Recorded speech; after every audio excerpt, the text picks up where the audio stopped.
Walterli Guedes.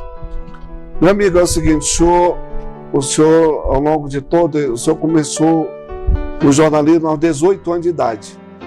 Então, Perfeitamente. Tem uma história, tem uma larga história, experiências. Qual foi, ao longo dessa sua trajetória profissional como jornalista, qual foi a experiência que mais marcou o senhor dentro do jornalismo? Perfeito. Eu realmente comecei aos 18 anos, em 1964. Nunca fiz o curso de jornalismo, até porque naquela época não existia faculdade em Goiânia, eram poucas as faculdades pelo Brasil afora. Tinha Rio de Janeiro, São Paulo, Recife, Belo Horizonte, eram poucas as faculdades. Então, era jornalista quem se propunha a escrever e tinha condições de escrever. Tinha médico que era também jornalista. A profissão não era regulamentada, ela foi regulamentada em 1969, quando o ministro do Trabalho era Jarbas Passarinho, Coronel Jarbas Passarinho. Então foi criada uma lei, foi editada uma lei, pela qual quem tivesse determinado tempo, 2 anos ou 1 ano, não me recordo agora, de carteira assinada como jornalista, como repórter, por exemplo, ou redator, poderia legalizar a sua profissão, se tornar profissional. E eu então fui beneficiário dessa lei de 1969. Eu comecei muito novo, como foi dito, aos 18 anos, tendo saído do Cabo da Enxada, tendo saído da roça aos 15 para vir para Goiânia estudar.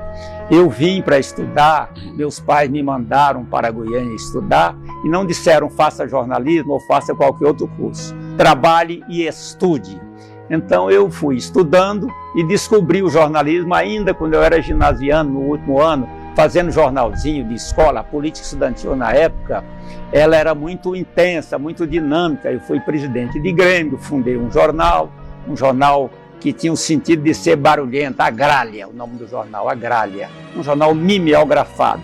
Hoje não se sabe mais o que é um mimeógrafo, mas naquele tempo a gente imprimia no mimeógrafo o jornal, e eu então virei jornalista nessa época, aos 18 anos. Eu comecei pelos diários associados em Goiás.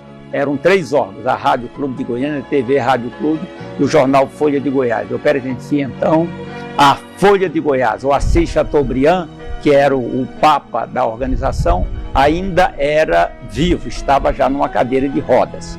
Ele foi muito poderoso, eu li até um livro que recomendo, chamado Chateau, o Rei do Brasil, do jornalista Fernando Moraes. Esse livro conta a história dele. Para ter uma ideia do poderio dele, ele tinha jornais diários em todas as capitais brasileiras, incluindo as capitais dos territórios. Naquela época o Brasil tinha vários territórios. Um deles era o território do Guaporé, capital Porto Velho. Lá ele tinha o jornal Alto Madeira, certo? Então todas as capitais, tinha emissoras de rádio em todas as capitais. E no começo dos anos 50 lançou a televisão no Brasil. Era um homem muito poderoso, foi senador, foi embaixador no Reino Unido, em Londres, né? De forma que eu comecei a trabalhar com ele. A sua pergunta, qual foi o período mais marcante? O período mais marcante foi exatamente o período da ditadura de 64, implantada em 64. Eu me implantei como jornalista no mesmo ano. Então eu vivi, por exemplo, o período da censura à imprensa. Eu já trabalhei com 2 oficiais do Exército ao meu lado, a gente escrevendo e passando o texto para ele, escrevendo da máquina e passando o texto para ele censurar. Ele dava um visto, se autorizava a publicação ou não. E existia vários tipos de censura ao longo do tempo. Uma outra censura era aquela em que a Polícia Federal notificava, mandava uma informação e alguém do jornal assinava se responsabilizando pelo cumprimento daquela proibição, proibindo a publicação de qualquer assunto. Uma curiosidade, às vezes a gente era informado de algum assunto novo, era informado pela censura, porque o tipo de censura que chegava. Eu gostaria aqui de lhe dar um exemplo, pastor Gerson. Quando surgiu o movimento guerrilheiro do Araguaia, a guerrilha do Araguaia, na região de Xambioá, a divisa, hoje a divisa Tocantins com o Pará, naquela época Goiás e Pará, surgiu o movimento guerrilheiro e eu não sabia do movimento guerrilheiro.